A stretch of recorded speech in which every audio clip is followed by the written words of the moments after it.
जय हिंद दोस्तों, स्वागत है आप सभी का डेली करंट अफेयर्स की क्लास में। दोस्तों आज हम 18 दिसंबर 2024 के इंपॉर्टेंट डेली करंट अफेयर्स को डिटेल से पढ़ने वाले हैं। और जो आज क्लास नंबर आप सभी देख रहे हैं वो है 1112 नंबर की क्लास। लगातार आपको 1112 दिनों से मैं आपको डेली करंट अफेयर्स पढ़ा रहा हूं। दोस्तों आपको यहाँ पे स्टैटिक जीके भी मिलता है। भारत के सभी एग्जाम्स के लिए आप यहाँ पे करंट अफेयर्स पढ़ते हैं। और सबसे जो इंपॉर्टेंट बात है, ये कंटेंट बाइलिंगुअल है, यानी हिंदी और इंग्लिश दोनों मीडियम के स्टूडेंट इस क्लास को देख सकते हैं। तो चलिए फ्रेंड, बिना किसी देरी के आज के सेशन का आगाज करते हैं और आप लोगों के लिए मोटिवेशन थॉट जो आपको चार्ज अप रखेगा और आपके जो मेंटल पीस है उसकी तरफ आपको लेके जाएगा। दोस्तों सब सही हो रहा है, गलत इसलिए लग रहा है क्योंकि तुम्हारे हिसाब से नहीं हो रहा है। हमारे साथ हमेशा ऐसा होता है, हमको लगता है कि हमारे साथ गलत हो रहा है क्योंकि हम अपने आप से बहुत ओवर एक्सपेक्टेशन कर लेते हैं और यही दूसरों के साथ भी करते हैं। हम बहुत ज्यादा उम्मीद कर लेते हैं खुद से भी और दूसरों से भी, यही हमारे दुख का कारण है। हमें रियलिस्टिक अप्रोच अपनानी चाहिए और उस रियलिस्टिक अप्रोच में जीवन जीना चाहिए, तभी हमें सफलता मिलेगी और हम खुश रहेंगे। तो अपनी आकांक्षाओं को भी कंट्रोल करना जीवन की एक सफलता है। चलिए फ्रेंड्स, आइए देखते हैं आज का सबसे पहले इंपॉर्टेंट क्वेश्चन जो आपके स्क्रीन पर दिख रहा है। और पहला प्रश्न ये रहा, 10वें अंतरराष्ट्रीय वन मेले का उद्घाटन हाल ही में कहां पर किया गया है? Where has 10th international forest fair been inaugurated? देखिए बहुत इंपॉर्टेंट है।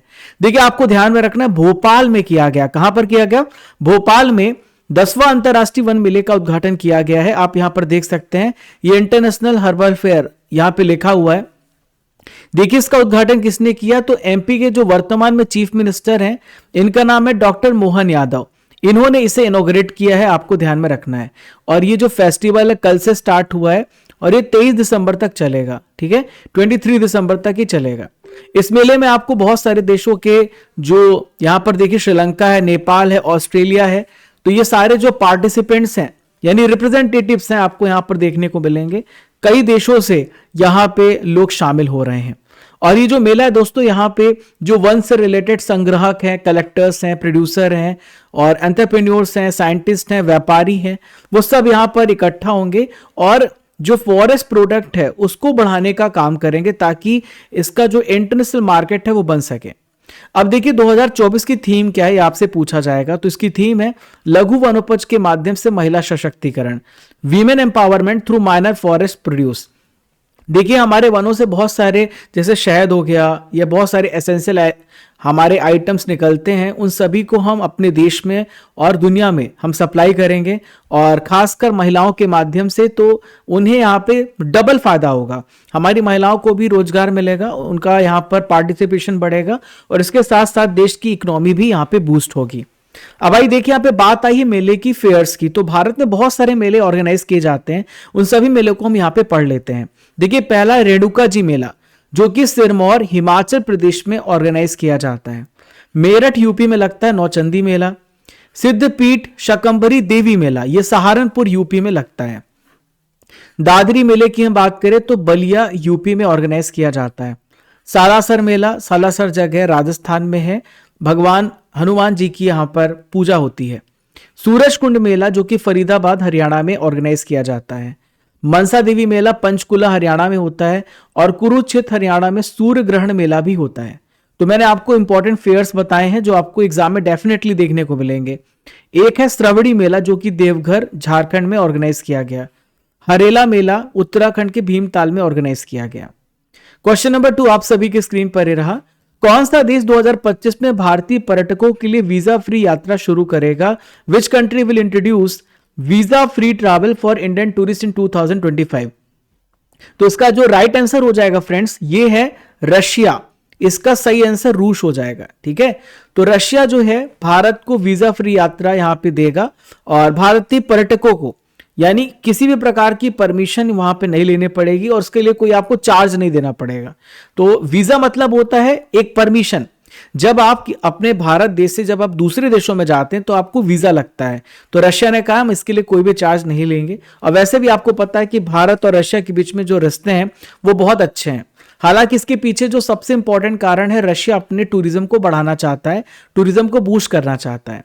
भारत और रशिया के बीच में द्विपक्षीय समझौते किए गए, यानी बायलैटरल एग्रीमेंट किया गया इस फैसले को लेकर। तो इसका उद्देश्य है वीजा मुक्त समूह पर्यटक आदान प्रदान शुरू करना, यानी इनिशिएट करना वीजा फ्री एंट्री। भारत भी यहां पर उनको मौका देगा कि आप आइए, आप हमारे भारत में विजिट कीजिए, और भारतीय पर्यटक रशिया जाएंगे। देखिए 2023 में डेटा बताया गया कि 60,000 से ज्यादा भारतीय मास्को का दौरा कर चुके हैं, यानी इतनी मात्रा में हमारे इंडियंस आपको दुनिया भर में देखने को मिलेंगे। अभी भारतीय पासपोर्ट जो जिनके पास भारतीय पासपोर्ट है, प्रेजेंट में 62 कंट्रीज में जा सकते हैं वीजा फ्री, यानी उनको कोई भी परमिशन लेने की जरूरत नहीं पड़ेगी, अप्रूवल लेने की जरूरत नहीं पड़ेगी। अब देखिए रशिया से रिलेटेड करंट अफेयर्स को हम यहां पर डिस्कस कर लेते हैं, जो आपके एग्जाम में डेफिनेटली देखने को मिलेंगे। यहां पर देखिए आईएनएस तुशील, रिसेंटली में मैंने आपको करंट अफेयर्स में पढ़ाया था कि रशिया में इसे बनाया गया है और भारतीय नौसेना में इसे शामिल किया गया, इंडक्ट किया गया है। भारतीय नौसेना ने 28 जुलाई को रशिया के 328वीं नेवी डे परेड में यहां पे पार्टिसिपेट किया, हिस्सा लिया। भारत और रशिया 2030 तक अपने व्यापार को 100 अरब डॉलर तक पहुंचा देंगे, ये टारगेट है। 6 जून को संयुक्त राष्ट्र रूसी भाषा दिवस मनाया जाता है, इसे हम कहते हैं यूएन रशियन लैंग्वेज डे।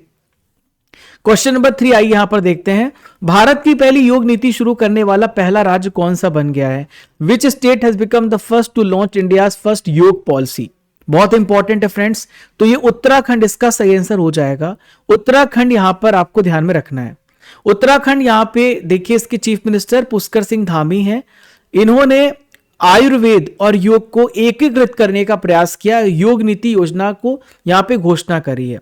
देखिए आयुर्वेद क्या होता है आप सभी को पता है, आयुर्वेद का कोई भी डिसएडवांटेज नहीं है और प्राचीन काल से आयुर्वेद का ही इस्तेमाल किया जाता था। और आयुर्वेद से जो क्योर होता है वो आपका इनर यानी अंदर तरफ से, आपका पूरे शरीर में अगर आयुर्वेद का इलाज चल रहा है तो अंदर से आपका पूरा जो रूट से बीमारी खत्म होती है। अगर आप इसमें योग को भी शामिल कर लेते हैं तो हमारे भारत के लिए एक अलग पहचान बनेगी और दुनिया हमें हमारे आयुर्वेद और हमारे योग से हमें जानेगी, और हमारे देश के लोगों को भी योग नीति को लेकर के आगे बढ़ना चाहिए। ठीक है, तो इसी को लेकर के देखिए योग नीति लाई गई उत्तराखंड में, और इसका उद्देश्य स्वास्थ्य क्रांति, यानी हर एक नागरिक स्वस्थ रहे और अपने काम में मस्त रहे और देश की तरक्की में योगदान दे। देखिए इस पहल के अंतर्गत क्या क्या होगा, आयुष ग्राम बनाए जाएंगे, आयुष टेली कंसल्टेशन, यानी आपको किसी प्रकार की कोई समस्या है, आप नहीं समझ पा रहे हैं तो आपको ये टेलीफोनिक कन्वर्सेशन में भी समझाया जाएगा। 50 योगा सेंटर बनाए जाएंगे, ग्लोबल लेवल पर जो जड़ी बूटियां हैं उन सबको बढ़ावा दिया जाएगा, तो ये इसका मकसद है। देखिए अंतरराष्ट्रीय योग दिवस कब मनाया जाता है? 21 जून को मनाया जाता है। रिसेंटली में दोस्तों इसकी घोषणा हुई है कि 21 दिसंबर को इंटरनेशनल मेडिटेशन डे भी मनाया जाएगा, तो ये ध्यान दिवस भी मनाया जाएगा। देखिए 2024 की थीम क्या है? स्वयं और समाज के लिए योग, yoga for self and society. ठीक है, अब देखिए उत्तराखंड से रिलेटेड करंट अफेयर्स को भी पढ़ लेते जो आपके एग्जाम में डेफिनेटली देखने को मिलेंगे। तो उत्तराखंड में जो मदरसे हैं वहां पे संस्कृत पढ़ाई जाएगी। आमतौर पर लोगों की अवधारणा होती है कि मदरसों में केवल उर्दू पढ़ाया जाता है, और लेकिन दोस्तों मदरसों ने फैसला किया है कि हम संस्कृत भी पढ़ाएंगे। 38 नंबर का राष्ट्रीय खेल जो नेशनल गेम्स है ये उत्तराखंड में ऑर्गेनाइज किया जाएगा, बहुत ज्यादा इंपॉर्टेंट है। इसके अलावा भारत और कजाकिस्तान के बीच में जो काजिंद अभ्यास है जो कि ऑल उत्तराखंड में आयोजित किया गया है 8वां नंबर का, ये कहां पर हुआ? उत्तराखंड में हुआ है। दोस्तों कल मैंने आपसे 3 प्रश्न पूछे थे, आपने इन 3 प्रश्नों का उत्तर तो दिया होगा। अब आप चेक कर लीजिए कि आप कितने सही हैं। फिर मैं आपसे वापस से 3 क्वेश्चन पूछूंगा जिसका आंसर आप सभी को कमेंट बॉक्स पे देना है। विश्व में मीठे पानी की सबसे बड़ी झील कौन सी है? तो देखिए यह सुपीरियर झील। इंसुलिन का प्रयोग कौन सी बीमारी के उपचार में किया जाता है? डायबिटीज को ठीक करने के लिए। शहीद आजम नाम से कौन जाने जाते? तो भगत सिंह को शहीद आजम के नाम से जाना जाता है। अब आपके सामने 3 प्रश्न हैं। दिल्ली भारत की कैपिटल कब बनी? इनकलाब जिंदाबाद का नारा किसने दिया? दूरबीन का आविष्कार किसने किया? इन तीनों क्वेश्चन का आंसर आपको मुझे कमेंट बॉक्स पे देना है। क्वेश्चन नंबर 4 आइए देखते हैं, किस देश ने ऑनलाइन सुरक्षा पर पहली बार आचार संहिता लागू की है? विच country has implemented the first ever code of conduct on online safety? तो देखिए ब्रिटेन इसका सही आंसर हो जाएगा। ठीक है, आप सभी को पता लगातार जो पूरी दुनिया है वो एक दूसरे से कनेक्टेड है और यहां पे इंटरनेट का इस्तेमाल करती है। किसी के साथ भी स्कैम हो सकता है, फ्रॉड हो सकता है, और जरूरी है हर देश को इसके बारे में सोचना कि उसकी डेटा लीक ना हो। तो इसी को ध्यान में रखते हुए ब्रिटेन ने फैसला किया है कि कोड ऑफ कंडक्ट लगाया जाए ताकि ऑनलाइन सेफ्टी और बढ़ सके।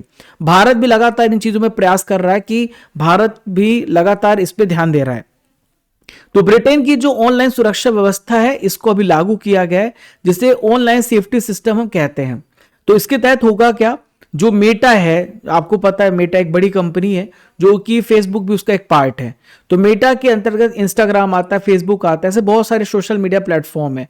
तो वो क्रिमिनल एक्टिविटीज को देखेंगे और उसे कम करने का प्रयास करेंगे और सुरक्षा सुविधाओं को बढ़ाने का आवश्यकता रहेगी और इन सब चीजों को पूरा करने का प्रयास करेंगे। ठीक है, तो अगर कोई भी कंपनी इसका यहाँ पे कंप्लाई को पालन नहीं करती है, अनुपालन नहीं करती है, तो उसके ऊपर जुर्माना भी ठोका जाएगा, जो पूरे वैश्विक कारोबार का 10% तक जुर्माना होगा।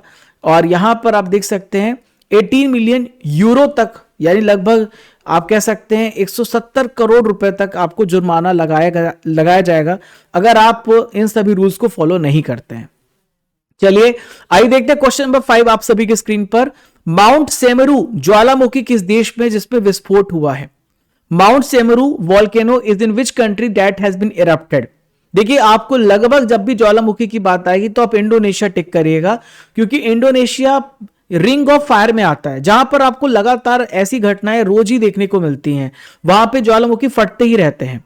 तो इंडोनेशिया के पूर्वी जावा प्रांत में स्थित है माउंट सेमेरू और ये फट गया, इरप्ट हो गया है। और विस्फोट के कारण जो सफेद से भूरा रंग का राख जो है वो यहां से निकला और पूरे आसमान में फैल गया, लगभग 1 किलोमीटर तक ये फैला। ठीक है, आपको दूर दूर तक दिखाई देगा अगर आप इंडोनेशिया में रह रहे हैं। तो माउंट सेमेरू जो है इंडोनेशिया का एक एक्टिव ज्वालामुखी है, लगातार धधकता रहता है। धधकना मतलब होता है आप जाएंगे तो आपको यहां पे लगातार वॉल्केनिक इरप्शंस देखने को मिलेंगे। रिसेंटली में दोस्तों इंडोनेशिया में माउंट लेवोटोबी लाकी में 3 नवंबर को भी विस्फोट देखने को मिला था।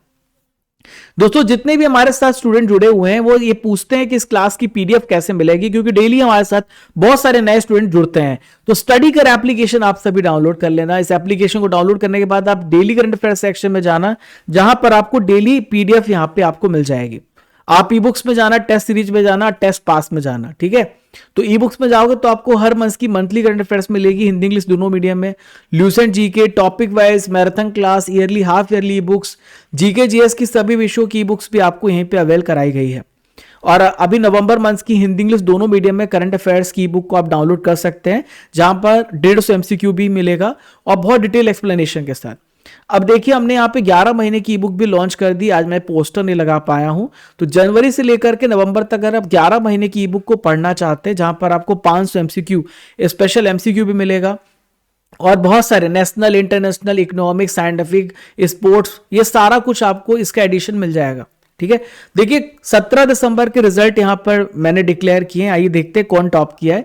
पिया सिंह टॉपर है, Prachi Singh second, TK third, Dinu Jatav fourth, Shailendra fifth, Kajal sixth, रैंसी सेवन, लक्ष्मण, नमन गुप्ता, सोनम। कांग्रेचुलेशन, आप सभी डेली टेस्ट को देते रहिए।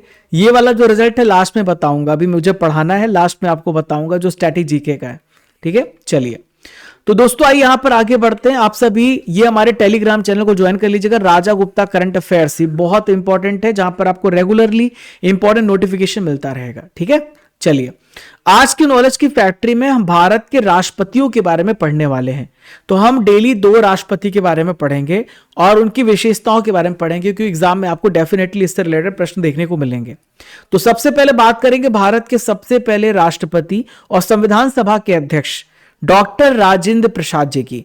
तो इनका जो कार्यकाल रहा है 1950 से लेकर 1962 तक रहा, सबसे लंबे समय तक के लिए राष्ट्रपति रहे। और ये एकमात्र राष्ट्रपति थे जो कि नॉमिनेट भी किए गए थे और इलेक्ट भी किए गए, क्योंकि जब हमारा संविधान बन रहा था तब हम यहां पर, हमारे पास कोई ऐसी व्यवस्था नहीं थी, तो हमने इनको नॉमिनेट कर दिया था। देखिए भारत में सबसे लंबे समय तक राष्ट्रपति रहने का रिकॉर्ड इनके पास है। इनको देश रत्न कहा गया और इनको अजात शत्रु नाम से भी जाना जाता है। संविधान सभा के अध्यक्ष थे। 11 दिसंबर 1946 को ये अध्यक्ष बनाए गए थे, तो आपको ध्यान में रखना है ये परमानेंट अध्यक्ष बनाए गए।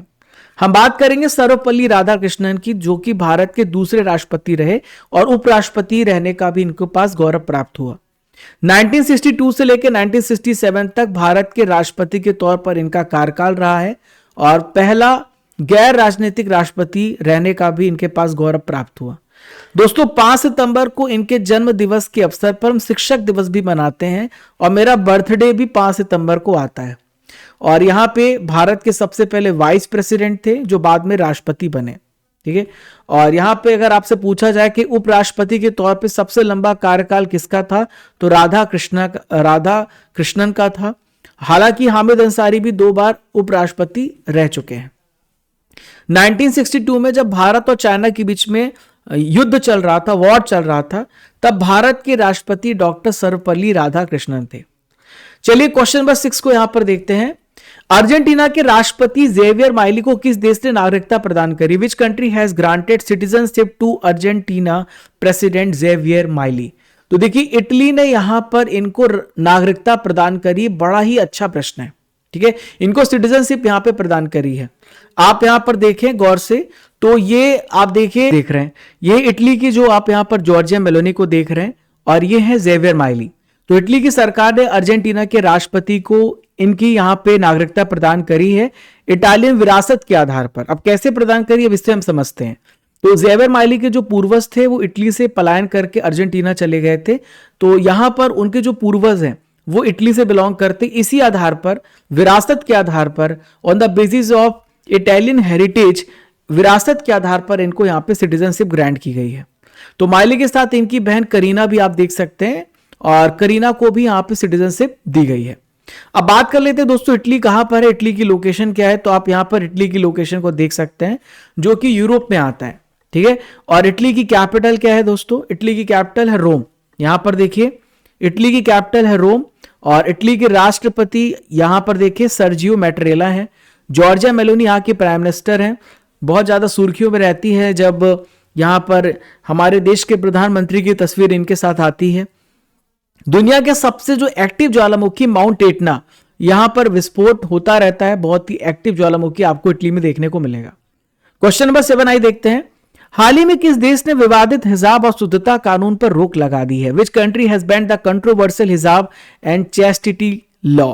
तो देखिए ये जो लॉ है ये ईरान ने यहां पे इसका बैन लगाया है। ईरान ने विवादित हिजाब और शुद्धता कानून पर अभी रोक लगाई है। आइए जानते हैं इस कानून में क्या क्या है। तो ईरान की राष्ट्रीय सुरक्षा परिषद, जिसे हम नेशनल सिक्योरिटी काउंसिल कहते हैं, इन्होंने विवादित हिजाब और शुद्धता कानून पर रोक लगा दिया। आप सभी को पता है हिजाब क्या होता है, अपने पूरे शरीर को महिलाओं को ढकना पड़ता है काले बुर्के के साथ, ठीक है। तो इसके खिलाफ यहाँ पे डोमेस्टिक और इंटरनेशनल लेवल पर बहुत ज्यादा विरोध बढ़ रहा था और इसी को देखते हुए ईरान ने फैसला किया है और हिजाब पर जो बैन था, हिजाब पर जो यहाँ पे हिजाब पर जो लॉ था उसको लेकर के यहाँ पे उस कानून को वापस किया है। तो ईरान की जो राष्ट्रपति है मसूद पाशकियान है। रिसेंटली में इब्राहिम राइसी का निधन हो गया, उसके बाद फिर नए राष्ट्रपति बने और ये कह रहे थे कि ये जो कानून है ये पूरी तरीके से क्लियर नहीं है, इसमें सुधार रिफॉर्म की जरूरत है, इसलिए हम इस कानून को रद्द करते हैं। अब ये कानून इतना कठिन है, इतना बेकार है दोस्तों कि आप समझिए कि अपने सिर के बाल, हाथ, पैर पूरी तरीके से नहीं ढकती अगर कोई भी महिला है तो उनको 15 साल तक की जेल और जुर्माने का प्रावधान था। तो पूरी तरीके से महिलाओं को यहां पे बंद किया जा रहा था, उनके राइट्स, उनके अधिकारों को छीना जा रहा था। बहुत ज्यादा विरोध हुआ नेशनल और इंटरनेशनल लेवल पर, इसके बाद इसे वापस कर लिया गया है। 1981 में ईरान में हिजाब पहनने का नियम बना था और कॉस्मेटिक पर भी बैन लगा दिया गया था कि आप कॉस्मेटिक का इस्तेमाल नहीं कर सकते।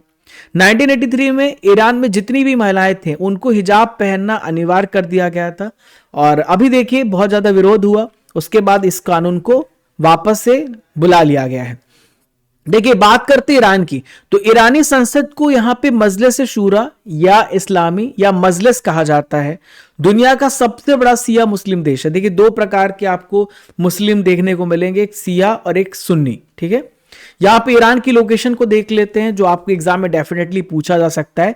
तो आप ईरान की लोकेशन को देखें यहां पे, तो यहां देखिए आप, ये तुर्कमेनिस्तान है, इधर अफगानिस्तान है, ये पाकिस्तान है, ये कैस्पियन सी है, ये अजरबैजान है, आर्मेनिया है, ये टर्की है, इराक है, इधर आपको पर्शियन गल्फ देखने को मिलेगा। क्वेश्चन नंबर 8 जो बहुत ज्यादा इंपॉर्टेंट है, आइए देखते हैं। लोकसभा में एक देश एक चुनाव के लिए कौन सा संविधान संशोधन बिल पेश किया गया? Very very very very important question और बहुत इंपॉर्टेंट अपडेट है आप सभी के लिए। 2029 में आपको शायद इलेक्शन, लोकसभा और विधानसभा के चुनाव सब कुछ एक साथ देखने को मिले, जिससे हमारे देश की जो रिसोर्स है उसमें बहुत ज्यादा कटौती देखने को मिलेगी, बहुत जो खर्च होता है। तो इसके लिए 129 नंबर का संविधान संशोधन किया गया। तो 17 सितंबर 2024 को ऐतिहासिक फैसला यहां पर होने जा रहा है, जो हमारे वर्तमान में केंद्रीय कानून मंत्री अर्जुन राम मेघवाल, इन्होंने लोकसभा में एक देश एक चुनाव, one election one nation one election, इस बिल को यहां पे पेश किया है। 129 संविधान संशोधन को यहां पे पेश किया है। हालांकि जो अपोजिशन के सांसद थे उन्होंने इसका बहुत ज्यादा विरोध किया। इसके बाद जो स्पीकर हैं ओम बिरला, 18वें नंबर के स्पीकर हैं, इन्होंने इलेक्ट्रॉनिक वोटिंग कराई, जिसमें 369 मेंबर्स ने वोट डाला, जिसमें 220 ने फेवर में वोट डाला और 149 ने यहां पे अपोजिशन में वोट डाला है। वन नेशन वन इलेक्शन यहां पे जो कमेटी गठित की गई थी, तो हमारे देश के पूर्व राष्ट्रपति रामनाथ कोविंद इसके अध्यक्ष थे और इन्होंने कहा है कि 2029 या 2034 में एक साथ इलेक्शन कराए जा सकते हैं और इसको लेकर के इन्होंने अपनी पूरी रिपोर्ट को सबमिट कर दिया था। ठीक है, तो यहां पर आप देखें, इस पैनल में लगभग जो पैनल ने राष्ट्रपति को 18,626 पेज की रिपोर्ट यहां पर पेश करी थी।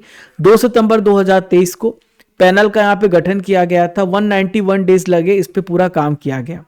इस पैनल में आपको जो मेंबर्स देखने को मिलेंगे, फॉर्मर प्रेसिडेंट रामनाथ कोविंद जो इसके अध्यक्ष, अमित शाह होम मिनिस्टर, अधीर चौधरी कांग्रेस लीडर, गुलाम नबी आजाद, सुभाष कश्यप, हरीश साल्वे, संजय कोठारी, एनके सिंह, ये सारे मेंबर थे वन नेशन वन इलेक्शन के। ठीक है, बहुत सारे ऐसे देश है दोस्तों जहां पे वन नेशन वन इलेक्शन होता है। यहां पे 7 ऐसे देश हैं, south Africa, Sweden, Belgium, Germany, Japan, Indonesia और फिलीपींस, ऐसे देश हैं जहां पर एक साथ लोकसभा विधानसभा के चुनाव कराए जाते हैं। क्या भारत में भी पहले ऐसा होता था? जी हां, भारत में भी पहले इलेक्शन एक साथ हुआ करते थे 52, 57, 62, 67 में। उसके बाद ये बंद कर दिए गए थे, लेकिन दोस्तों वापस से इसकी जरूरत समझ में आ रही है और इसे इंप्लीमेंट किया जा रहा है। ठीक है, 1970 में ये परंपरा टूट गई थी और इसके बाद से फिर ये परंपरा जब टूट गई तो वापस से इसकी जरूरत पड़ने पर वापस से आपका इलेक्शन कराया जाएगा। क्वेश्चन नंबर 9 आप सभी की स्क्रीन पर ये रहा। गुजरात के पहले सेमीकंडक्टर असेंबली और परीक्षण संयंत्र का उद्घाटन ये कहां पर किया गया है? Where has Gujarat first semiconductor assembly and testing plant been inaugurated? तो यहां पर देखिए ये सूरत जगह है जहां पर इसका उद्घाटन किया गया है। सूरत जगह है, तो आप यहां पर देख सकते हैं ये सूरत जगह पे इसका उद्घाटन किया जा रहा है भारत के केंद्रीय जल शक्ति मंत्री CR पाटिल के द्वारा। देखिए अब हम समझते हैं कि सेमीकंडक्टर क्या होता है। देखिए सेमीकंडक्टर्स वो इंपॉर्टेंट है, हमारे जितने भी डिवाइसेस होते हैं इलेक्ट्रॉनिक डिवाइस उस पर सेमीकंडक्टर्स लगाए जाते हैं। तो गुजरात का पहला सेमीकंडक्टर असेंबली और परीक्षण आउटसोर्स प्लांट का उद्घाटन किया गया है और डेली 3 लाख सेमीकंडक्टर चिप्स का उत्पादन यहां पे किया जाएगा। इस प्लांट ने पहले इलेक्ट्रॉनिक चिप्स का उत्पादन शुरू कर दिया है, जो कि भारत को एक बहुत बड़ा इलेक्ट्रॉनिक के क्षेत्र में एक हब, एक सेंटर बनाया जाएगा। देखिए कुछ इंपॉर्टेंट करंट अफेयर्स है जो आपसे पूछा जा सकते हैं, आइए देखते हैं। तो देखिए यहां पे यूपी जो है गाय के दूध के उत्पादन में नंबर 1 राज्य है। बिहार का जो सेक्स रेशियो है वो घट गया है, वो 882 पहुंच गया है। रिसेंटली में असम ने फैसला किया है कि होटल और जितने भी पब्लिक प्लेसेस हैं वहां पे गोमांस नहीं खाया जाएगा, गोमांस पर पूर्णतः प्रतिबंध लगाया गया है। दोस्तों आज का आखिरी इंपॉर्टेंट करंट अफेयर आप सभी के स्क्रीन पर रहा। नौसैनिक अभ्यास स्लाइनेक्स किन 2 देशों के बीच में ऑर्गेनाइज किया जा रहा है, आपसे पूछा जा रहा है। देखिए स्लाइनेक्स से नाम से स्पष्ट है, श्रीलंका और इंडिया, यहां पे श्रीलंका और भारत के बीच में ये एक्सरसाइज किया जा रहा है, शुरू हुआ है और ये कल से स्टार्ट हुआ। 20 दिसंबर तक इसको ऑर्गेनाइज किया जाएगा, विशाखापत्तनम में ये चलेगा। क्लियर है? तो नौसैनिक अभ्यास भारत में स्वदेशी रूप से निर्मित जितने भी नौसैनिक जहाज हैं और विमान हैं उनकी क्षमताओं का प्रदर्शन है और ये अभ्यास 2005 से शुरू किया गया है। भारत और श्रीलंका के बीच में समुद्री सहयोग इससे और मजबूत होंगे और दोनों देशों के बीच में जो रिलेशन है और स्ट्रांग होंगे। तो 10 महत्वपूर्ण करंट अफेयर्स तो आप सभी ने बहुत अच्छे से पढ़ लिए हैं। अब बारी है RRR की, जैसा कि आप सभी को पता है। तो कमेंट बॉक्स पे आप सभी आंसर देना स्टार्ट कर दीजिए। आइए देखते हैं आप कितने प्रश्नों के उत्तर सही दे पाते हैं। तो आइए देखते हैं, चिकित्सा उपकरण उद्योग को मजबूत बनाने की योजना की शुरुआत किसने करी है? हमारे भारत के स्वास्थ्य मंत्री जेपी नड्डा ने करी है। हाल ही में किस देश ने अपना पहला गुलामी विरोधी आयुक्त अपॉइंट किया है? तो ऑस्ट्रेलिया ने एंटी स्लेवरी कमिश्नर यहां पे अपॉइंट किया है। चेन्नई ग्रैंड मास्टर्स 2024 का खिताब किसने जीता है? तो चेन्नई ग्रैंड मास्टर 2024 का टाइटल अरविंद चिदम्बरम ने जीता है। नेपाल ने भारतीय ग्रिड के माध्यम से किस देश को बिजली सप्लाई शुरू कर दी है? तो नेपाल ने बांग्लादेश को यहां पे बिजली सप्लाई शुरू कर दी है। राष्ट्रीय प्रेस दिवस, ठीक है, कब मनाया जाता है आपसे पूछा जा रहा है। तो हर साल 16 नवंबर को राष्ट्रीय प्रेस दिवस मनाया जाता है।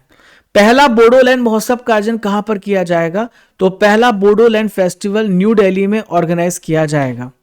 लोक सेवा प्रसारण दिवस, पब्लिक सर्विस ब्रॉडकास्टिंग डे हर साल कब मनाया जाएगा?